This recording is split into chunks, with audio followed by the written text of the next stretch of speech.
ఇప్పుడు బిగ్ బాసే ఒక చిన్న అంశం తీసుకుందాం.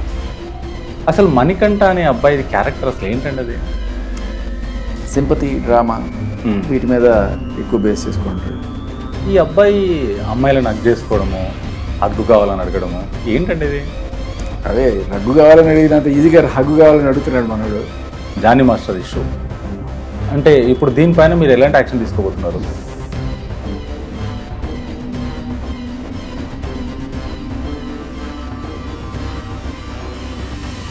అంటే ఇప్పుడు హర్ష సాయి ఈ అమ్మాయి పైన నిజంగా ఇది జరిగిందంటారా, లేకుంటే కావాలని ఈ అమ్మాయి ఇది 2 కోట్ల సమస్య అయితే డబ్బులు తీసుకున్నాడు, నాకు డబ్బులు ఇవ్వాలి, దానికి సాక్ష్యాలు ఏమైనా ఉంటే అది పెట్టాలి. అలా కాకుండా రేపు తప్పు ఎక్కడుంటే దానికి అగ్నెస్ట్గానే పోరాడతాను. బట్ అంతకన్నా మించి తప్పు వీళ్ళు చేస్తున్నారా, లేకపోతే ఈ సెక్షన్స్ ఉన్నాయి కదా చేద్దామని చెప్పి ఎవరన్నా చేయిస్తున్నారా? It could be police or it could be some lawyer or it could be somebody else. మనం ఈ దారిలో వెళ్తే మనకి పని జరుగుతుందని చెప్పి తప్పుడు దారుల్లో వీళ్ళని తీసుకెళ్తున్నారు. శేఖర్ భాష గారు నమస్తే. నమస్తే అంజీ గారు. లాంగ్ టైం బెంగెట్టుకున్నారా? చాలా బెంగెట్టుకున్నాం మేము ప్రేక్షకులు, ఎందుకంటే మాకు మెయిల్స్ కమెంట్స్ కింద విపరీతంగా శేఖర్ భాష గారు బిగ్ బాస్ నుంచి బయటకు వచ్చిన తర్వాత మీరు ఇప్పటిదాకా ఎందుకు ఇంటర్వ్యూ చేయలేదు? చాలా మెయిల్స్ అండ్ కమెంట్స్ కూడా వేరే వేరే వీడియోలలో కూడా మీకు సంబంధం లేని వీడియోస్ కూడా. ఓకే, వెరీ శేఖర్ భాష. Okay, hero. కానీ మొత్తం మీద వచ్చారు. ఇప్పుడు బిగ్ బాసే ఒక చిన్న అంశం తీసుకుందాం. అసలు మణికంఠ అనే అబ్బాయి క్యారెక్టర్ అసలు ఏంటండి అది? సింపతి డ్రామా వీటి మీద ఎక్కువ బేస్ చేసుకుంటాడు. ఫిజికల్గా అంత గట్టిగా స్ట్రాంగ్గా లేకపోయినా సో ఏదో రకంగా గేమ్స్లో చాలాసార్లు ఫెయిల్ అయ్యాడు. బట్ ఫెయిల్ అయినా కూడా ఇంకా ఏదో రకంగా ఓటింగ్ కోసం నా ఫ్లాష్ బ్యాక్ అది గతంలో మా అమ్మ చనిపోయింది, మా నాన్న చనిపోయారు, శవం కాల్చడానికి డబ్బులు కూడా లేకుండా ఇలాంటి స్టోరీలు. అది తర్వాత అప్పుడప్పుడు విడతలుగా కెమెరాల ముందుకు వచ్చి నాకు మా ఆవిడ కావాలి, నాకు పాప కావాలి, ఇలాంటి ఏదో సెంటిమెంటల్ డ్రామాలు. ఇది అంటే యుద్ధం చేయరా బాబు అంటే లేదు, నా ఫ్లాష్ బ్యాక్ని చూసి నువ్వు బాణం వేయాలన్నట్టు నేను చెప్పే కదా, నాకు అదే అనిపిస్తుంది. ఇది ఇలా ఉంటే ఓకే, ఇది అందరు చూస్తున్నారు. ఈ అబ్బాయి అమ్మాయిలను హగ్ చేసుకోవడము, హగ్గు కావాలని అడగడము ఏంటండి ఇది? అదే హగ్గు కావాలని అడిగినంత ఈజీగా హగ్గు కావాలని అడుగుతున్నాడు మనోడు. అదే కదా అక్కడ అంటే అవతల వాళ్ళకి ఇష్టమైతే నువ్వు ఏమైనా చేసుకో, అవతల వాళ్ళు ఇబ్బంది పడుతున్నారని తెలిసి కూడా నువ్వు అంటే 2 రకాల ఇబ్బందులు ఉన్నాయి. అవతల వాళ్ళు అంటే అమ్మాయినే కాదు, చూసేవాళ్ళు చాలా ఇబ్బంది పడుతున్నట్టే అనిపిస్తుంది నాకు. ఏమిట్రా బిగ్ బాస్ని హగ్ బాస్ చేసేసారు అన్నట్టుగా. బిగ్ బాస్ కూడా వార్నింగ్ ఇచ్చినట్టున్నాడు కదా. బిగ్ బాస్ కూడా వార్నింగ్ ఇచ్చిండు. అయిపోయిన తర్వాత కూడా ఈ అమ్మాయి లోపలికి వస్తున్నప్పుడు నాకు ఫీలింగ్ అంతా బాగాలేదు, నాకు ఇమీడియట్ హగ్గు కావాలంటే కెమెరాలనే వీళ్ళందరూ చూస్తున్నారు అని చెప్పేసి ఆ అమ్మాయి. కానీ హగ్గు కావాలని అడగడం ఏంటి, వార్నింగ్ ఇచ్చిన తర్వాత కూడా. అదే సో అంటే ఇప్పుడు నెక్స్ట్ జనాల్లో ఇది మంచిగా వెళ్ళదేమో అనిపిస్తుంది నాకు. ఇప్పటిదాకా ఏదో పాపం పిల్లడు సింపతి, భార్య కావాలి, పిల్లలు కావాలి, తల్లి లేదు తండ్రి లేదు, ఇలాంటివన్నీ సరే ఫోన్లు అని చెప్పి ఓట్లేసిన వాడు ఇలాంటి పనులు చేస్తున్నాడని తెలిస్తే ఖచ్చితంగా ఏదో అనుకొని ఓటేసాం వీడి ఇట్లాంటి వాడా అనే సెక్షన్ కూడా డెవలప్ అవుతారు. మీరు లోపలికి వెళ్ళిన తర్వాత బయట చాలా జరిగింది జానీ మాస్టర్ ఇష్యూ. అంటే ఇప్పుడు దీనిపైన మీరు ఎలాంటి యాక్షన్ తీసుకోబోతున్నారు? నేను యాక్షన్ తీసుకుని నేను ఏమైనా పోలీసునా లేకపోతే జడ్జినా? యాక్షన్ లేదు, మామూలుగా ఎవరికైనా అన్యాయం జరిగిందంటే మీరు ఇప్పుడు రాజ్ తరుణ్ గారికి ఇంత సపోర్ట్గా ఉన్నారు కదా, శేఖర్ భాష ఉన్నాడు, అదే జానీ మాస్టర్కి వెనకాల నుంచి ఆ అమ్మాయి కాదు ఇది తప్పుడు కేసు అని చెప్పేసి నిరూపించడానికి ఒక జనాల్లో ఎంతవరకు పోరాడని అంతవరకు పోరాడారు ఆ కేసు పైన. ఈ కేసు కూడా జరిగింది కదా, దీనిపైన మీరు ఎంతవరకు జనాల ముందుకు తీసుకెళ్ళబోతున్నారు? అంటే ఇప్పుడిప్పుడే కొంచెం జనజీవన స్రవంతిలో కలుస్తున్నాను, మెల్లమెల్లగా తెలుస్తున్నాయి నాకు కూడా మీరు చెప్పిన విషయాలు. బట్ అంటే జానీ మాస్టర్ పాపం ఆల్రెడీ అక్కడ రిమాండ్లో పెట్టడం అది మంచిగా అనిపించలేదు నాకు. మంచి పేరున్న నేషనల్ అవార్డు విన్నరు, ఆయనకి ఒక ఫ్యామిలీ ఉంది, పిల్లలు ఉన్నారు, ఆవిడ కూడా మహిళే కదా. అవును, వాళ్ళు ఇబ్బంది పడతారు, పరువు ప్రాబ్లం అవుతుంది, స్కూల్లో వాళ్ళని అడిగే తీరు ఇవన్నీ కూడా మారుతాయి కదా. ఇంత అంటే అది జడ్జిమెంట్ కాదు, ఓన్లీ సాక్షుల్ని ఏమన్నా ప్రభావితం చేస్తారనే కోణంలో ఆయన్ని తీసుకుపోయి అక్కడ పెట్టడం అనేది ఓవరాల్గా బేసిక్ ఇది చూస్తున్నప్పుడు నాకు అమ్మాయి గురించి కూడా నాకేమీ తప్పు అనిపించలేదు. అంటే అమ్మాయి చేసింది తప్పు అన్నట్ల, అమ్మాయి చేసిన సంగతి తర్వాత మాట్లాడదాం. బట్ అమ్మాయి గురించి నేను బయట తెలుసుకున్న విషయాలు, అమ్మాయి కూడా చాలా మంచి అమ్మాయి. అమ్మాయి ఎప్పుడు ఇంతకుముందు ఎవరి మీద కూడా ఇట్లాంటి కేసులు పెట్టింది లేదు, ఎవరితో ఇట్లాంటి గొడవలు లేవు. సో ఏదో డబ్బు కోసం ఎక్స్టార్షన్ చేయడానికి పెట్టిన కేసు కాదు అని అనిపిస్తుంది. ఆవిడ సంగతి అలా. జానీ మాస్టర్ గురించి కూడా కనుక్కుంటే ఆయనతో పనిచేసిన కొరియోగ్రాఫర్స్ కానీ ఇంకా ఎవరైనా లేడీస్ వాళ్ళందరూ కూడా ఎప్పుడు ఈయన అట్లాంటి ఇదేం లేదు, బిహేవియర్ లేదు అని చెప్పేవాళ్ళు. సో ఇద్దరు మంచివాళ్ళు అయినప్పుడు ఎక్కడ తేడా వచ్చింది? సరే మంచివాళ్ళ మధ్య గొడవలు రాకూడదు అంటే రావచ్చు, వచ్చినప్పుడు సరైన గైడెన్స్ అనేది ఇవ్వకపోతే, ఇప్పుడు జానీ మాస్టర్కైనా లేకపోతే అమ్మాయికైనా ఏదో గొడవ వచ్చింది, ఒక పర్టికులర్ ప్రాజెక్టు నాకు ఇష్టం లేదు నువ్వు చేయడం, లేకపోతే ఆ అబ్బాయితో కలిసి తిరగడం నాకు ఇష్టం లేదు అని ఏం చెప్పడం, లేకపోతే ఈవిడికి ఏదో డిమాండ్ ఇద్దరికీ నచ్చలేదు. నచ్చినప్పుడు ఒక పరిష్కార మార్గం చెప్పే పెద్ద మనుషులు ఎవరన్నా సరే వాళ్ళ దగ్గర కూడా వెళ్ళుంటారు నాకు తెలిసి, అక్కడ కూడా వర్కౌట్ అయి ఉండదు. సో ఫైనల్గా ఈ మధ్య కాలంలో ఇది ఒక అస్త్రంగా వాడుతున్నారు కదా, ఏది రేప్ కేసు. సో మన కలకత్తాలో జరిగింది రేప్ కేసు అని అనడంలో ఎవరికి ఎటువంటి డౌట్ లేదు, జరిగింది, వాడికి ఖచ్చితంగా శిక్ష పడాలని చెప్పి ప్రతి ఒక్కరు ఖండించేవాళ్ళు. మరి ఇప్పుడు జానీ మాస్టర్ మీద పెట్టింది కావచ్చు, లేకపోతే ఇప్పుడు హర్ష సాయి మీద పెట్టింది కావచ్చు, ఇవి కూడా అదే సెక్షన్లు పెడుతున్నారు కదా. దాన్ని రేప్ అని చెప్పి ఎవడన్నా గట్టిగా అనగలుగుతున్నాడా? ఆ కలకత్తాలో జరిగిన అమ్మాయికి ఏ రకమైన అయితే రెస్పాన్స్ వచ్చిందో అదే రెస్పాన్స్ ఇవాళ ఈవిడి గురించి సాంఘీభావంతో నిలబడుతున్నారా జనాలు? లేదు. ఎందుకు? సింపుల్ రీజన్, కలిసి కొన్నాళ్ళకి ట్రావెల్ చేసి ఏదో ఒక చిన్న మనస్పర్ధో లేకపోతే ఏదో గొడవో, ఆయన కొట్టాడో నువ్వు కొట్టావో, ఆయన తిట్టాడో నువ్వు తిట్టాడో, లేకపోతే ఏదో డబ్బుల విషయమో ఆఫర్ విషయమో ఏదో ఒకటి వచ్చింది, దాని మీద ఇది చేయకుండా డైరెక్ట్గా రేప్ కేసు పెట్టేసి తర్వాత మనుషులు కాళ్ళబేరానికి తీసుకొచ్చే పని జరుగుతుందా అనే ఒక అనుమానం.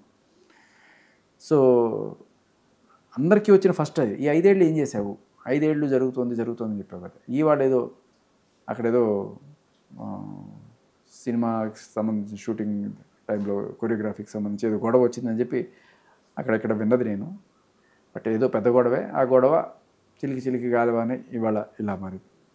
గొడవ జరిగిందని కేసు పెట్టు, అప్పు తీసుకుంటే అప్పు తీర్చలేదంటే అప్పు తీర్చలేదని కేసు పెట్టు, నిన్ను కొడితే కొట్టాడని పెట్టు, తిడితే తిట్టాడని పెట్టు, బ్లాక్మెయిల్ చేస్తే బ్లాక్మెయిల్ చేస్తున్నాడని పెట్టు. బట్ 5 సంవత్సరాలు కలిసి ఉండి రేప్ కేసు. అక్రమ సంబంధాలు నా ప్రాబ్లం కాదు, అక్రమ కేసులే నా ప్రాబ్లం. నేను అదే చెప్తున్నాను ఇప్పటికీ కూడా. ఏముందో అదే తెలుసుకోవాలి, కానీ చట్టాన్ని ఇలా మిస్యూజ్ చేస్తున్నారు. సరే ఈవిడ పెట్టిందా లేదు ఈవిడ చేత ఎవరైనా పెట్టించారా? మరి పెట్టించేటప్పుడు అక్కడున్న పోలీసులు ఎంతవరకు దీన్ని ఎంక్వైరీ చేశారు? ఈ కేసు అని చెప్పడం కానీ కొన్ని కేసెస్లో ఏమవుతుందంటే ఇలాంటి కేసులు రావడమే భాగ్యంగా చూస్తుంటారు. ఒక బిగ్ ఫిష్ మనకు దొరికితే వీళ్ళని ఎంతో కొంత మనం డిమాండ్ చేయొచ్చు అన్నట్టు. అబ్సల్యూట్లీ ఈ కేసు గురించి నాకు తెలియదు, బట్ కొన్ని చోట్ల జరిగేది అది. అండ్ ఇంకోటి ఏంటంటే ఎఫ్ఐఆర్ పెట్టకపోతే మళ్ళీ మనకెందుకు వచ్చిన గోల, రేపు మన మీదకి ఏమైనా వస్తే అని ఒక చిన్న ఇది. అంటే నేను ఎస్ఐ గారి దగ్గరికి వెళ్ళి కేసు పెడతానంటే ఎస్ఐ గారు ఒప్పుకోలేదని చెప్పి నేను ఏదో డీజీపీకో లేకపోతే ఇంకోరికో పెడతానంటే ఎందుకు ఆడకూతురికి అన్యాయం చేస్తామని వాడికి ముట్టికాయలు పడ్డము లేకపోతే ఇట్లాంటివి కూడా జరుగుతాయి. సో అమ్మాయి వెళ్ళి కేసు పెట్టాలనుకున్నప్పుడు పెట్టాలి, ఎఫ్ఐఆర్ పెట్టాలి. సో ఎఫ్ఐఆర్ పెడితేనే వాళ్ళకి దర్యాప్తు చేసే అధికారం దొరుకుతుంది చట్ట ప్రకారం. బట్ ఎఫ్ఐఆర్ పెట్టడానికి కూడా కొంచెమైనా సరే ప్రైమా ఫేసి చూడడం. సరే ఏదో ఉంది, గొడవలు చాట్లు బెదిరింపులు ఏవో ఉన్నాయనుకుందాం, సరే పెట్టుకున్నారు, ఎఫ్ఐఆర్ పెట్టారు. కానీ మీరు గమనిస్తే ఇదే కనుక ఒక మగాడికి జరిగితే, ఒక మగాడిని ఒక లేడీ ఎవరో బెదిరిస్తుందో లేకపోతే ఏదో చేస్తుంది, నాకు కావాల్సింది నువ్వు ఇవ్వట్లేదు, ఏదైనా సరే కావచ్చు, నేను చెప్పింది నువ్వు చేయకపోతే నేను నీ మీద కేసు పెడతాను అని చెప్పి ఇలా బెదిరిస్తుందో లేకపోతే ఏదో చేస్తుంది వాడు వెళ్ళి పోలీస్ స్టేషన్లో కేసు పెడితే ఇదే రేంజ్లో రియాక్ట్ అవుతారా పోలీసులు? నీ చావు నువ్వు చావు, నువ్వు ఏమైనా మాకు అవసరం లేదు, సార్ తీసుకోండి సార్ అంటే లేదు, మరి ఎంతగా ఇన్ఫ్లుయెన్స్ చేసినా కూడా మీకు లీగల్ ఒపీనియన్ పంపిస్తాం, ఇలా చేస్తాం అని చెప్పి అంటారు తప్ప జరిగింది. సో క్లియర్ కట్గా ఒక ఇన్ఈక్వాలిటీ మనం చూస్తున్నాం సొసైటీలో. దీనివల్ల ఏమవుతుందంటే మగాడు అనేవాడికి పోలీస్ స్టేషన్లో న్యాయం జరగదా? ఇప్పుడు జానీ మాస్టర్ కేసులో ఆయన వెళ్ళి పెట్టల, బట్ ఆయన లిటరల్లీ అదే గొడవలో ఆయన కూడా వెళ్ళి పెట్టాలి అనుకున్నప్పుడు నిజంగా చెప్పాలంట ఇక్కడ అందరికన్నా ఎక్కువ నష్టపోయింది జానీ మాస్టర్ గారి కుటుంబం. అవును. ఆవిడకి ఒక కెరీర్ ఉంది, ఆవిడ కేసు పెట్టింది, ఇప్పుడు ఆవిడ పాటికి ఆవిడ మరి కొరియోగ్రఫీ చేసుకుంటుందో ఏం చేసుకుంటుందో ఆవిడెవరు అప్పట్లో ఆవిడకి ఇంకా సానుభూతి పరంగా నా సినిమాలు ఆఫర్లు ఇస్తాను అని చెప్పి పెద్ద పెద్ద హీరోలు కూడా చెప్తున్నారు. సో ఆవిడకి జీవితంలో ఆవిడకి చేతిలో విద్య ఉంది, ఎక్కడైనా చేసుకుని బతకగలదు. సో జానీ మాస్టర్ లోపలేశారు. ఇప్పుడు బాగా సఫర్ అవుతున్నది ఎవరు? ఫ్యామిలీ, వాళ్ళ ఆవిడ, పిల్లలు. అస్సలు మనం ఆయన రైటా ఈయన రైటా అనుకోవడం కాకుండా ఆవిడ ఏం పాపం చేసింది, ఆవిడ ఎందుకు ఇంత సఫర్ అవ్వాల్సి వస్తుంది, వాళ్ళ పిల్లలు ఎందుకు ఇంత సఫర్ అవ్వాల్సి వస్తుంది. ఆయనకి పెళ్ళైందనే విషయం ఇవిడికి తెలియదా? ఫస్ట్ తెలిసి కూడా ఎందుకు రిలేషన్లోకి ఎంటర్ అవ్వాలి? ఇప్పుడు ఆయన ఇప్పిస్తానన్నారనో ఇంకోటో రకరకాలుగా కావచ్చు. ఒక వ్యక్తి నాతో ఉండమ్మా ఏదో రకంగా శారీరకంగానో లేకపోతే ఎమోషనల్గానో నువ్వు నాతో ఉండి తిరిగితే నీకు మంచి మంచి ఆఫర్స్ ఇస్తాను అని చెప్పాడు అనుకుందాం. ఒకవేళ ఆ అమ్మాయి అలా ఒప్పుకొని ఒక రిలేషన్లో ఉంటే ఫస్ట్ ఆఫ్ ఆల్ నీకున్న విద్య మీద నీకు గౌరవం లేదు, నీ టాలెంట్ మీద నీకు నమ్మకం లేదు. ఇంకొకటి, ఒకవేళ ఇంకొక అమ్మాయి టాలెంటెడ్ అమ్మాయి ఉందనుకుందాం, మంచి కొరియోగ్రాఫర్ ఉంది, ఆ అమ్మాయి బాగా చేయగలదు, కానీ నువ్వు టాలెంట్తో పాటు your bringing something else. So ఆయన నీతో ఎక్కడికైనా వెళ్దాం అంటే నువ్వు వెళ్ళడానికి వీటన్నిటికీ కూడా ప్రిపేర్ అయ్యి ఉన్న నీకు వాళ్ళ ప్రిఫరెన్స్ ఇవ్వడం వల్ల ఒక నిజమైన టాలెంటెడ్ అమ్మాయి అన్యాయమైంది. పాయింట్ నెంబర్ 1, నా జీవితమే నాకు ముఖ్యం, ఎవడట్టా పోతే నాకేంటి. ఓకే, ఈ పక్కన ఇంకో టాలెంటెడ్ అమ్మాయి అన్యాయం అయిపోయినా పర్లేదు, జానీ మాస్టర్ గారి భార్యకి అన్యాయం జరుగుతున్నా నాకు పర్లేదు, నా జీవితం నా స్వార్థం నేను చూసుకుంటాను అని చెప్పి. సరే నువ్వు చిన్నపిల్ల కావచ్చు ఏదైనా కావచ్చు, బట్ ఆన్ మోరల్ ఎథిక్స్ ఒకరికి పెళ్ళయింది అన్నప్పుడు నీ అంతటికి నువ్వు వెళ్ళావా లేకపోతే ఆయన ప్రోద్బలంతో నువ్వు వెళ్ళావా, ఏదైనా కూడా అక్కడ అన్యాయం జరిగేది ఎవరికి? నీకు న్యాయమేమో చేస్తున్నాడు ఆయన, మొత్తానికి ఏదో ఎక్కడో ఆఫర్లు ఏదో ఇప్పిస్తున్నాడు, మరి ఆయన అనుకున్న న్యాయం ఏదో నువ్వు చేస్తున్నావు. మరి ఇక్కడ అన్యాయం జరిగింది ఎవరికి? వాళ్ళ ఆవిడకి కదా, వాళ్ళ పిల్లలకి కదా, ఆవిడ కదా కేసు పెట్టాల్సింది. దీని వెనకాల ఎవరున్నారంటారు? మనం అనుకుంటుంటాం పెద్ద పెద్ద వాళ్ళు ఎవరో ఉన్నారని చెప్పి, అంత పెద్దవాళ్ళు ఎవరు లేరు మీరు అనుకున్నంత అనేది నాకు తెలుస్తున్న సమాచారం. కాకపోతే జనరల్గా ఇలాంటివి జరిగినప్పుడు కొంత పోలీసుల హడావిడి అవి ఉండే అవకాశం ఉంది. కానీ ఇక్కడ నేను అనేది అదే మళ్ళీ అగైన్, వాళ్ళ ఆవిడికి జరిగిన అన్యాయం ఇది. ఈవిడ ఆయనతో రిలేషన్లోకి ఎంటర్ అవ్వడం ఆయన తప్పైనా ఆవిడ తప్పు కూడా అంతే ఉంది. సో ఒక ఆడదానికి, సాటి ఆడదానికి నువ్వు అన్యాయం చేసావు. నాకేం తెలీదు, నేను వచ్చినప్పుడు నాకు 16 ఏళ్ళే, 16 ఏళ్ళకి 16 ఏళ్ళు ఉన్నప్పుడు ఒక రియాలిటీ షోకు కొన్ని అగ్రిమెంట్స్ ఉంటాయి. అది మైనర్ షో కాదు. జోడీ ఏదైతుందో జోడీగా చేసినప్పుడు ఒక అబ్బాయి అమ్మాయి కలిసి చేయాలి. అది మెచ్యూర్ మైండ్ ఉన్నప్పుడు మాత్రమే చేస్తారో, అది మెచ్యూర్ అయిందండి అంటే 18 ఇయర్స్ క్రాస్ అయిన తర్వాత తీసుకుంటారు, వాళ్ళు అగ్రిమెంట్ చేసుకొని తీసుకుంటారు. జోడీ అనేది Dhee show one of the తెలుగులో టాప్ షో. దాంట్లో అప్పుడు తీసుకున్నది వాళ్ళ వైఫ్ కూడా ఇదే మాట్లాడేది. అప్పుడు తీసుకున్నప్పుడు అమ్మాయి 18 సంవత్సరాలు, దాంట్లో పరిచయం అయింది. పరిచయం అయిన తర్వాత 1-2 ఇయర్స్ తర్వాత అసిస్టెంట్గా వచ్చింది, అక్కడ జర్నీ అయింది. అమ్మాయి 16 సంవత్సరాలు అంటే మీరు ఎట్లా అమ్ముతున్నారు అని చెప్పేసి వాళ్ళ వైఫ్ మాట్లాడుతుంది. ఇంకొకటి అదొకే, అది పక్కన పెడితే ఇప్పుడు ఒక అమ్మాయి మీతో చదువుగానో లేకపోతే ఫ్రెండ్గానో వచ్చినప్పుడు ఈ అమ్మాయి ఏజ్ మనకి రాసి పెట్టి ఉంటుందా? ఉండదు. ఎవరన్నా పరిచయం చేసుకొని లవ్లో పడేటప్పుడు ప్రతి ఒక్కరి దగ్గర బర్త్ సర్టిఫికేట్ తీసుకొని లవ్ చేస్తారా? సరే ఆయన లవ్ చేశారా లేకపోతే అసలు మామూలుగా ఉన్నారా అనే విషయం. 16 సంవత్సరాలు ఉన్న టైంలో ఒకవేళ నిజంగా ఆవిడ చెప్పింది నిజమే అనుకున్నా కూడా అప్పుడు వాళ్ళిద్దరు ఎక్కడికో కలిసి వెళ్ళి ఉండొచ్చు, ట్రావెల్ చేసి ఉండొచ్చు. అంత మాత్రాన రిలేషన్ ఉంది అని చెప్తే దానికి ప్రూఫ్ కూడా చూపించాల్సిన బాధ్యత వాళ్ళ మీద ఉంది. అండ్ ఇంకొకటి, అప్పుడు ఆవిడ 16 ఏళ్ళు నాకు 16 ఏళ్ళు అని చెప్పి ఆయనకి చెప్పిందా లేదా? ఇవాళ చెప్తుంది, బట్ అప్పుడు ఆయనకి నాకు 16 ఏళ్ళు అని ఆయనకి చెప్పిన మాట రికార్డ్ ఏమైనా ఉందా? అంటే అప్పుడు ఇద్దరు ఎవరు కూడా నుదుటి మీద నాకు 16. ఇప్పుడు కొంతమంది 20 ఏళ్ళు వచ్చినా 16 ఏళ్ళ కనబడతారు, కొంతమంది 16 ఏళ్ళలోనే ఒక 25 ఏళ్ళ వాళ్ళ కనబడతారు. మనిషిని చూసి వాళ్ళ ఏజ్ చెప్పలేరు. అండ్ ఇంకొకటి, ఆవిడ 18 ఏళ్ళని చెప్పలేదని గ్యారంటీ కూడా మనం చెప్పలేం. ఆవిడ 18 ఏళ్ళని చెప్పుండొచ్చు ఆ జోడి కోసం, లేకపోతే ఈయన దగ్గర ఎక్కడైనా సరే ఆఫర్స్ రావడం కోసం. సో ఏదైనా అయి ఉండొచ్చు మనకి, అంటే క్లియర్ కట్ ఇన్ఫర్మేషన్ ఆవిడ వచ్చి బయట చెప్తే తప్ప తెలుస్తుంది, బట్ ఎవరైనా ఏదైనా ప్రూఫ్ చూపించినా తెలుస్తుంది. ఎక్కడైనా ఆవిడ నాకు 16 ఏళ్లే మాస్టర్ అని చెప్పి ఆయనకి చెప్పిన మాట ఉందా? అంటే ఇప్పుడు జనాలైనా ఎవరైనా సరే చప్పట్లు కొట్టాలంటే 2 చేతులు కలిస్తేనే చప్పట్ల శబ్దం వినిపిస్తుంది. ఇన్ని సంవత్సరాలు కలిసి ట్రావెల్ చేశారు కాబట్టి అప్పుడు ఇద్దరి అంగీకారంతో కదా మీరు సెక్షువల్గా అయినా దేంట్లో అయినా మీరు కలిసింది, ఇన్ని రోజులు అన్నీ చేసింది. మరి ఇప్పుడు ఎందుకు బయటకు రావడానికి రీజన్ ఏంటి? అదే చెప్తున్నా. ఇప్పుడు ఇదే కాదు, మీరు ఇంతకుముందు ఆ ప్రభాకర్ కేసు తీసుకోండి. ఆ ప్రభాకర్ ఆవిడ పేరు ఏమిటి మర్చిపోయాను. సరే, రీసెంట్గా ఈ మన వరలక్ష్మి కేసులో ప్రభాకర్ ఉన్నాడు కదా, ఆయన అంతెందుకు రాస్తారు లేకపోతే. సో ఎవరైనా సరే ఉన్ననాళ్ళు ఉండి సడన్గా ఏదో రోజు ఏదో ప్రాబ్లం వస్తే వాళ్ళ మీద డబ్బుల కోసం కావచ్చు, లేకపోతే ఇంకా నన్ను వదిలే అని చెప్పడం కోసం కావచ్చు, ఏదైనా కావచ్చు, ఈ సెక్షన్లు వాడుకుంటున్నారు.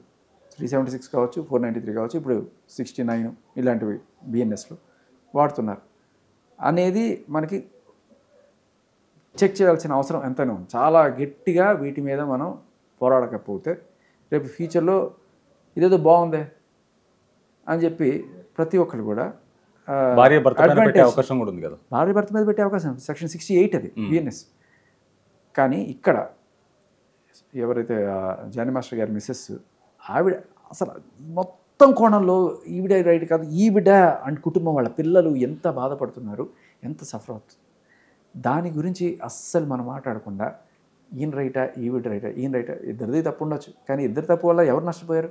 ఈవిడ నష్టపోతే ఈవిడ కదా నష్టపరిహారం లేకపోతే కేసు పెట్టాల్సింది. ఈవిడ పెట్టింది పోయి కేసు కదా, ఆవిడ ఎందుకు పెట్టలేకపోయింది కేసు? ఒకటి అమ్మాయి లైఫ్ని ఎందుకు స్పాయిల్ చేయాలని కాదు, తన భర్త జీవితాన్ని తను ఎందుకు స్పాయిల్ చేయాలనుకుంటుంది? ఏదో మాట వరుసకి చెప్పి సెటిల్ చేసుకుంటారు ఇట్లాంటివన్నీ కూడాను. ఎవరు ఆల్రెడీ సెటిల్ చేయడానికి కూడా ఒకసారి వాళ్ళ ఇంటికి వెళ్ళారు జానీ మాస్టర్ వాళ్ళ వైఫ్ ఇద్దరు. ఒకవేళ నిజంగా పెట్టాలనుకున్నా కూడా పెట్టలేరు. పెట్టాలనుకుంటే వేరే సెక్షన్ పెడతారు. ఇప్పుడు జరిగేది కూడా అదే సొసైటీలో. నా భర్త వేరే ఆవిడతో అక్రమ సంబంధం పెట్టుకున్నాడు అని నువ్వు కేసు పెడితే దానికే శిక్ష లేదు ఈ రోజుల్లో. అలా ఏం లేదు.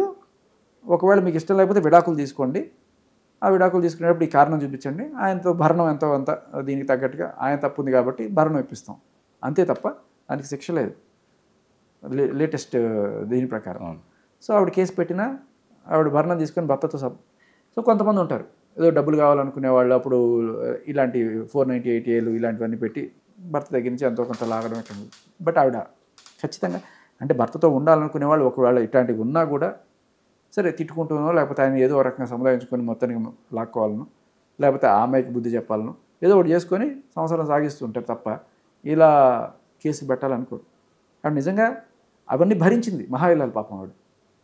నేను జానీ మాస్టర్ని కూడా ఈ విషయంలో సపోర్ట్ చేయను, ఆవిడని నిజంగానే సపోర్ట్ చేస్తాను. తన ఫ్యామిలీ పిల్లలు బాగుండడం కోసం ఇవన్నీ కూడా భరించిన మహాయిల్లాలి ఆవిడ. ఆవిడికి జరుగుతున్న అన్యాయం గురించి ఎవడు మాట్లాడుతున్నాడు? కలిసారా మీరు?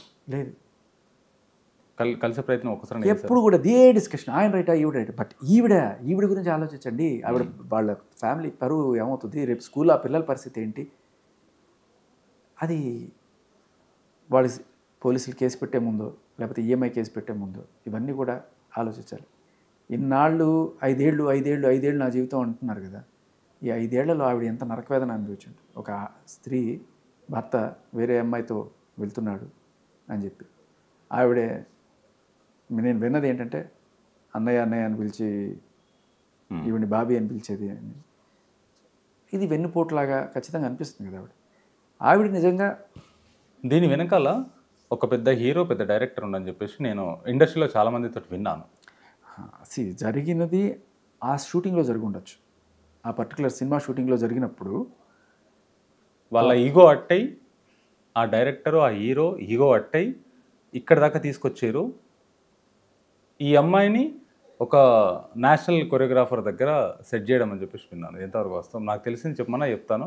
ఇవన్నీ అంటే అగైన్ అవి ఉండొచ్చు, కాకపోయి ఉండొచ్చు, ఆయన సపోర్ట్ ఉండొచ్చు, కాకపోయి ఉండొచ్చు. బట్ ఏదైనా కూడా జరిగిన గొడవ ఇదైతే ఆ గొడవకి వేరే సెక్షన్స్ పెట్టి, రేప్ సెక్షన్స్ పెట్టి చేస్తే అది ప్రాబ్లం, అది తప్పు. అది మీరు అన్నది నేను అంటే బయట అందరూ అనుకుంటున్న మాటే అది. కానీ నేను కొంచెం కొంత లోతుగా తెలుసుకున్న విషయం ఏంటంటే ఆ షూటింగ్లో జరిగింది ఏదో గొడవ, ఆయనకి ఇష్టం లేకుండా, లేకపోతే కొరియోగ్రాఫ్ చేయొద్దన్నారనో ఏదో, మొత్తానికి దానికి సంబంధించిన ఏదో గొడవ.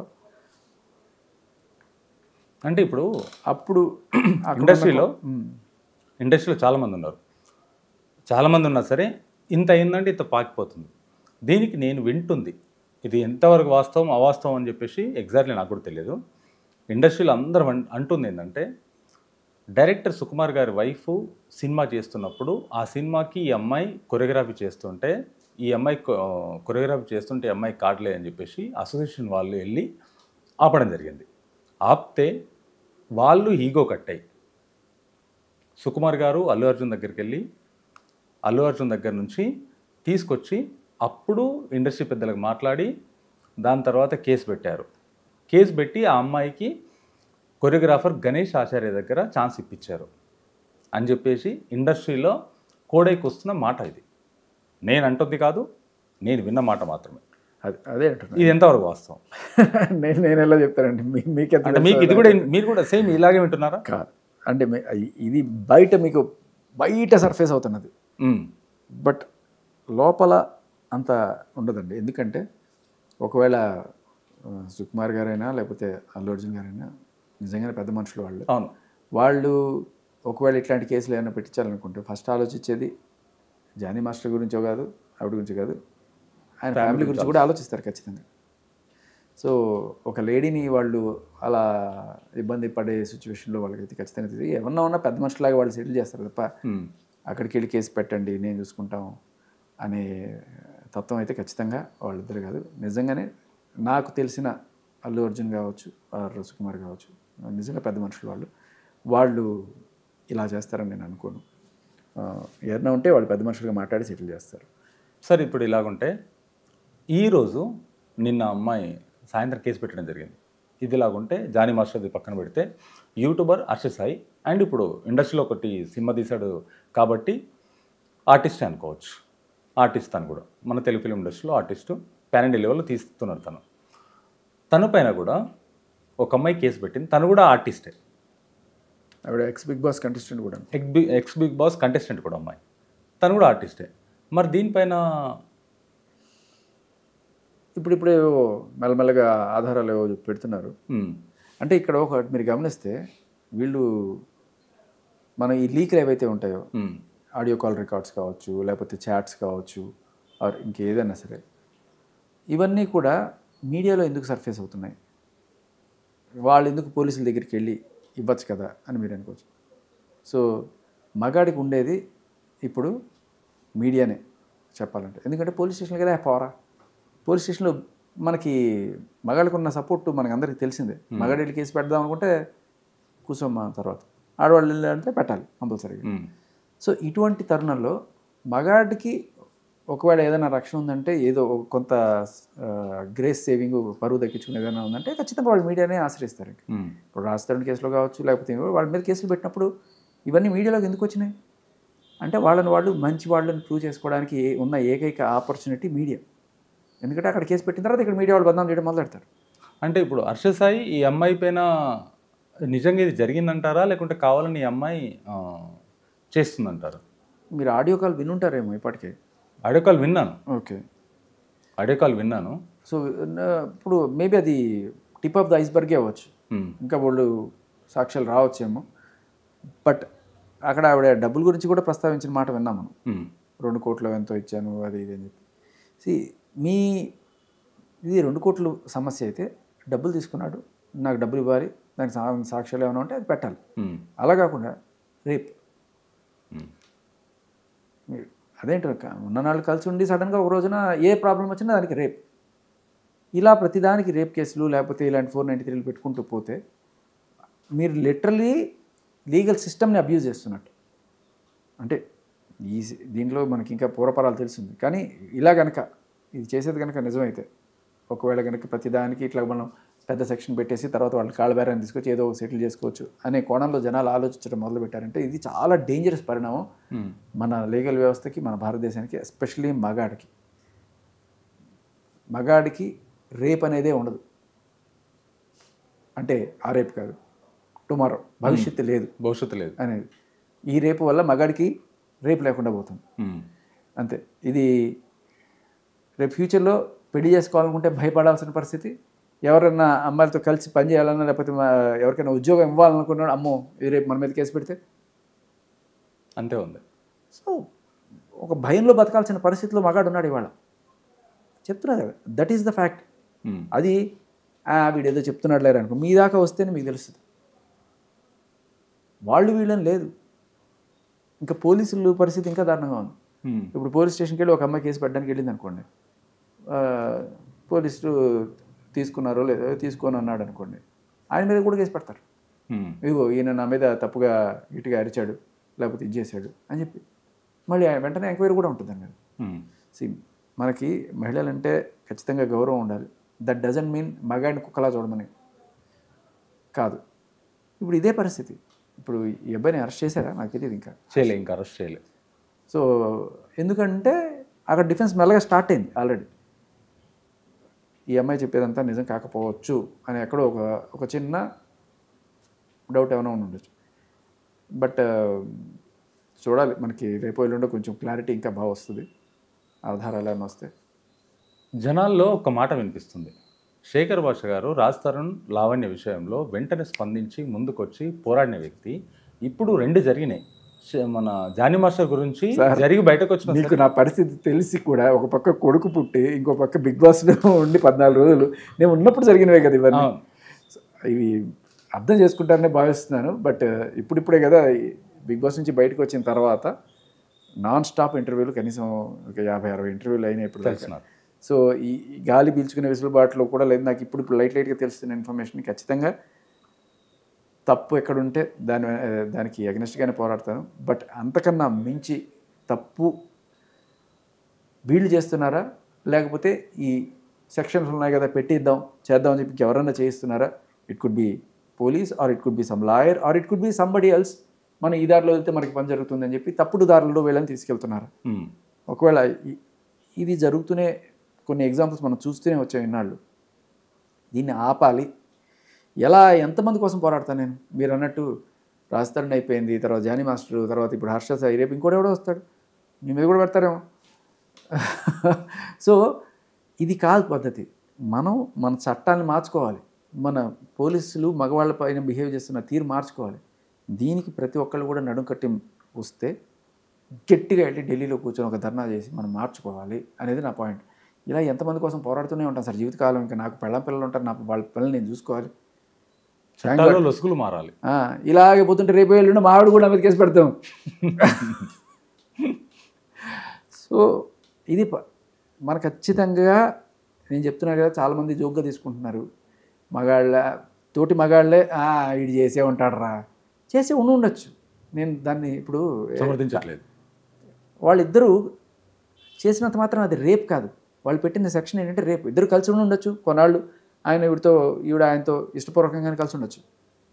వీడు తప్పు చేశాడు. ఆవిడికి ఇష్టమై ఆయనకి ఇష్టమై ఉండి ఒక రోజున ఏదో గొడవ వస్తే లేదు ఈయన చేశాడంటే అది తప్పు. ఇన్నాళ్ళు కలిసి ఉన్నది వాళ్ళ ఇష్టం, ఇద్దరు కలిసి ఉన్నారు. చూసే కోణం వాడు తప్పు చేశాడు, ఆడి ఇదే పని చేస్తుంటాడు. అంటే మీరు చెప్పేదాన్ని బట్టి ఇప్పుడు ఒక అమ్మాయి అబ్బాయి ఇష్టపూర్వకంగా కలిసి ఒక రూమ్లో ఉండొచ్చు, సెక్షువల్గా ఇష్టపూర్వకంగా పాల్గొనవచ్చు. మన దాంట్లో ఉంది, లీగల్ దాంట్లో సెక్షన్లలో ఉంది. అదే అమ్మాయి 4 సంవత్సరాలు కలిసి ఉన్న తర్వాత బయటకు వచ్చిన రేప్ చేసాడని పెట్టడం 2 అడ్వాంటేజ్. అదే ఇక్కడ ఇంకొక దారుణం ఏంటంటే అబ్బాయి కనుక ఇచ్చే పొజిషన్లో ఉంటే, అంటే బాస్ ఆర్ ఏదన్నా మేనేజర్ ఇలాంటి రోల్స్లో ఉంటే వాడు ఇంకా పెద్ద సూప్లో ఉంటాడు అనమాట. సో అదే చెప్తున్నా, రేపు అనే రోజున ఒక అమ్మాయిని ఆఫీస్లో సెలెక్ట్ చేసుకోవాలి అనుకునే ప్రతి మగాడు కూడా ఆలోచిస్తాడు. ఎందుకంటే ఇలాంటి కేసులు పెరిగిపోతున్నాయి. They are taking advantage of these sections. రేపు అమ్మా ఆ పని చేసావా, చేయలేదా, ఎందుకు చేయలేదు, చెప్పాను కదా అని చెప్పి అనడానికి కూడా వీడు భయపడతాడు. అప్పుడు తర్వాత మీరు చేయకపోయినా పర్లేదు సార్, మీకు మీ నెల జీతం మీరు తీసుకుని మీరు కేసు పెట్టుకుంటూ ఉండే చాలు అనుకుని నువ్వు బాస్ కదా, నువ్వు తర్వాత సర్వెంట్ అవుతావు.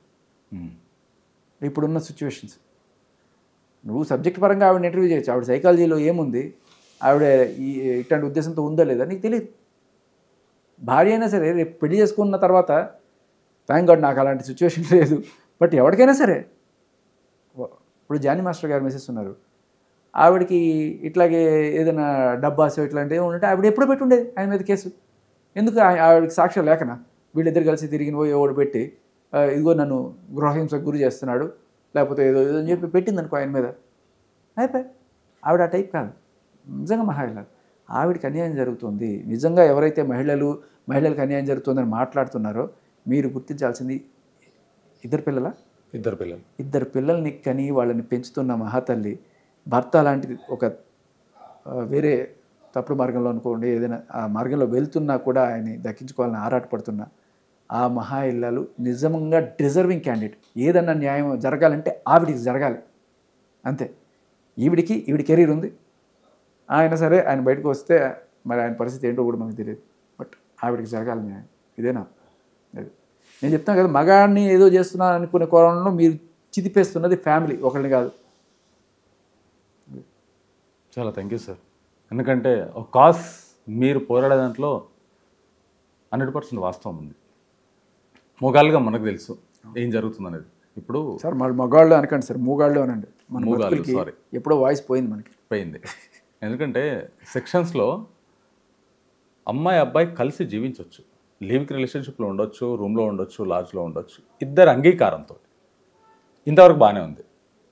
ఇది అయిపోయిన తర్వాత 2-3 years 4 years 5 years కలిసిన తర్వాత విడిపోతే ఈ అమ్మాయి కేసు పెట్టింది నన్ను రేప్ చేశాడని చెప్పేసి, తర్వాత యాక్సెప్ట్ చేస్తున్నారు. మీకు ఇంకో తమాషా, అది అడ్వాంటేజ్ వాళ్ళకి, ఇది అడ్వాంటేజ్ వాళ్ళకి. సార్ వాళ్ళు ఎవరు సార్?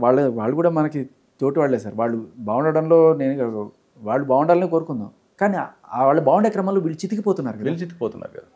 సెక్షన్లో ఇవన్నీ మార్చుకోవాలి, ఖచ్చితంగా మార్చుకోవాలి. ఇది జరగాలి. ఈ 3 నెలల్లో ఖచ్చితంగా మిమ్మల్ని కూడా నా వెనకాల తీసుకెళ్తా వస్తా. 100% ఖచ్చితంగా రావాలి మీరు కూడా. 100% వస్తా. ప్రజల కోసం, జనాల కోసం ఎప్పుడు నేను ముందుంటా. అంతే. లేకపోతే ఇంకో పని చేయొచ్చు, ఇంకో ఆప్షన్ చెప్పండి. ఈ జెండర్ ట్రాన్స్ప్లాంటేషన్ ఆపరేషన్ ఏవి జరుగుతుంది, వెళ్ళి మగాళ్ళందరూ మారిపోతే అంతే, మనకు కూడా రైట్స్ వస్తాయి. అంతే, అదే పరిస్థితి. ఇప్పుడు మగాడికి ఎక్కడ ఆపర్చునిటీస్ ఎక్కడున్నాయి సార్?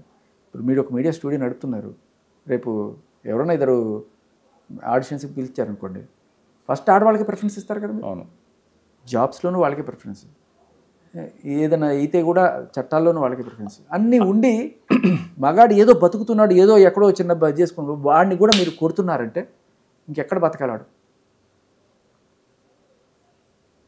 బ్యాంకాక్ సంగతి తెలుసా మీకు? తెలుసు. అక్కడ 12 ఏళ్ళు 13 ఏళ్ళు రంగాన్ని మగాళ్ళని తీసుకెళ్ళి ఆపరేషన్ చేయించేసి ఆడవాళ్ళని చేస్తారండి. ఎందుకు అంటే అక్కడ మగాడికి బతుకులేదు ఆడదానికి. లేడీ బాయ్స్ వాళ్ళు చూస్తే ఆడవాళ్ళకి ఇంత హైట్ ఉన్నారు, అద్భుతమైన తేడా చూస్తే వాళ్ళు లేడీ బాయ్ అనేది తర్వాత అర్థమవుతుంది. అంటే నేను ఇప్పుడు వెళ్ళలేదు కానీ నేను విన్నది ఇది. సో అక్కడ ప్రాస్టిట్యూషన్ కావచ్చు, ఈ మసాజింగ్ సెంటర్లు, బ్యూటీ పార్లర్లు, ఎంతసేపు ఇదే హై దీంట్లో నడుస్తుంటుంది. ఎక్కడి నుంచి వాళ్ళకి వచ్చే ఇన్కమ్ అంతా ఇదే. సో అక్కడ గ్లామరే చల్తా. మగాడికి గ్లామరు లేక, ఆపర్చునిటీస్ లేక, పైపెచ్చు ఇదొకటి అల్లుడికి తోడు గిల్లుడు అన్నట్టు. చాలా థ్యాంక్ యూ సార్. రైట్ అండి.